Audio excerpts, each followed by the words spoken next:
چې تابع و سمندر د هغې پیغلې نن قضا په یوړو سر د هغې پیغلې د بدن سوری خپو ته ور پرې باسي ګناهګار ګڼم انمر د هغې پیغلې د یو تورات په تحریف شوي آیاتونو جنۍ مونږ به رانیسي ستا د مخ په وران خالونو جنۍ د یو تورات په تحریف شوي آیاتونو جنۍ مونږ به رانیسي ستا د مخ په وران خالونو جنۍ عزیز مصر چې مالدار پیغمبر واخیست دا خو دنیا د مرتبې وي د جیبونو جنۍ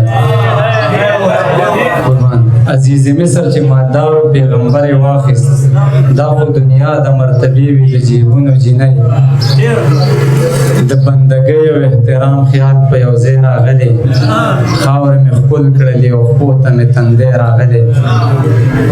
د بندګۍ او احترام خیال په یو ځای راغلی خاورې مې ښکل کړلې او خپو ته مې تندی راغلی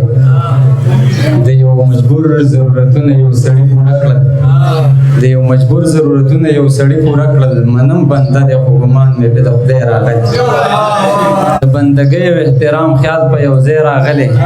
خاورې مې ښکل کړلې ستا خپو ته مې تندی راغلی د یو مجبور ضرورتونه یو سړي پوره کړل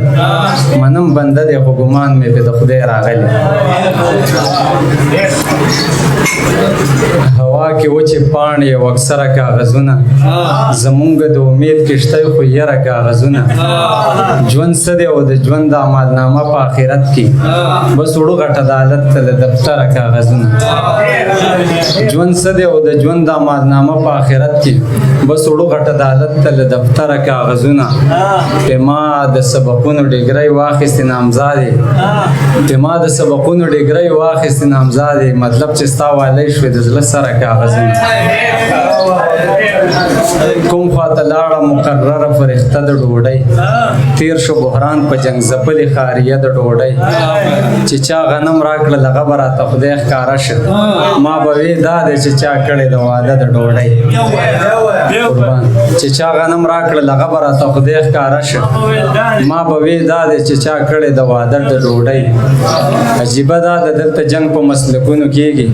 خو که سنګینه مسله ده نو هغه د ډوډۍ او خلک زمانه تفسیرې په ښکلاګانو غواړي او ما ته پېښه ده په کور کې مسله د ډوډۍ کاروان مومنده د ځوانۍ د مایوسۍ سبب دی یوه د مینې نیمګړتیا ده او یوه د ډوډۍ د رب تعالی شو ګرځېدو به ټوله لم ورپسې خو چا به زړه کاته او چا کاته حرم ورپسې چې حابل مړ شي جمیله که اقلیمه خواره شوه کور د چا وران شي کمې خور وکه ماتم ورپسې او که پښتون مړ وي نو په درېیمه ورځ یې غم حرام وي که کربلا وي کال په کال به ځان وهم ورپسې اخري وړوکی نظم دی که اجازت وي دا خو بیا ډېر شي دا کسان ډېر دی یوه د رزق ذریعه بله جذبه د ایمان کوټه راساسي په باج خدای رایات که ټوله شپه مې جانماز خور کړ د ناکام عشق په خاتمه مې جانماز خور کړ یوه د رزق ذریعه بله جذبه د ایمان کوټه راساسي په باجه مې جانماز خور کړ لار د پنشیر و په وږمه مې فاتحه لوستله طالب ولاړو په طبله مې جانماز خور کړ نه هره شپه و یوه لور مې په سنګلو ده سخته یخني و په یوه مې جانماز خور کړ یوه شیبه مې پر رباب کې حمد وغږم واعظه بیا یوه شیبه مې جانماز خور کړ او حیا مې تله خلکو زما په ایمان شک کولو په خپله ماته دروازه مې جانماز خور کړ کاروان مومند د نورې مخ د فتول مر توراوه د خپل غزل په آینه مې جانماز خور درمان صاحب چې دا کوم شعرونه غواړي که دا کې راته څه یاد شو چې امن غواړو نیسم هر چاته په زارۍ لمن یا خدایه را لنډه کړې د نور نور بدمنۍ لمن ډېرې غریبۍ ترېنه حیا د بدن واخیسته یا په شرم پورته شي یا خیر ته د ډوډۍ لمن او ما به خپل صفانې بې ګناه ثابتوي یو ځل حال به زلیخې د یوسف ووایي وروستی لمن ربه یو جنت دی بیخي وران ویجاړ جوړ کړی دی مور دا او باران دی په بچو نیسي سوری لمن ربه یو جنت دی بیخي وران ویجاړ جوړ کړی دی مور دا او باران دی په بچو نیسي سوری لمن او کور د یو چا د مینې وران که ورته وجاړئ مه نیسئ څادرې سبا نیسئ په ډولۍ لمن نن راته له کاڼو ډکه بیرته را واپس شوله چاته مې پرون و ډکه کړې له نیکۍ لمن او ژوند کاروان مومند په خیرات کې خلک نه غواړي نه نیوله ځکه شیر عالم ته میمونۍ لمن ډېره زیاته مننه جانماز دغه به یو ادریس صاحب وایي تاسو چې لیکلي دا ووایه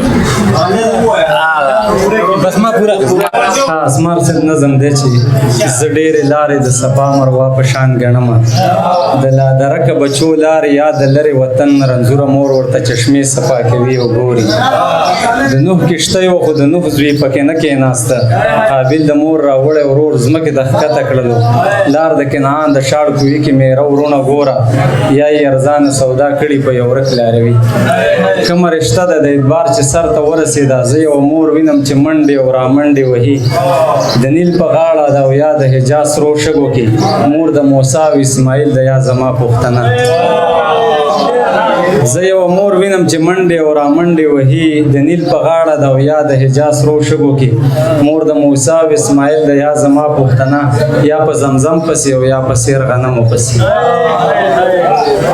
مور د موسی او اسماعیل د یا زما پوښتنه یا په زمزم پسې او یا په سیر غنمو پسې په هسپتال کې د مریض بچي د میندو منډې ډېر قدمونه مقدس دي ډېرې لارې د غم زه ډېرې لارې د صفا مروه په شان ګڼم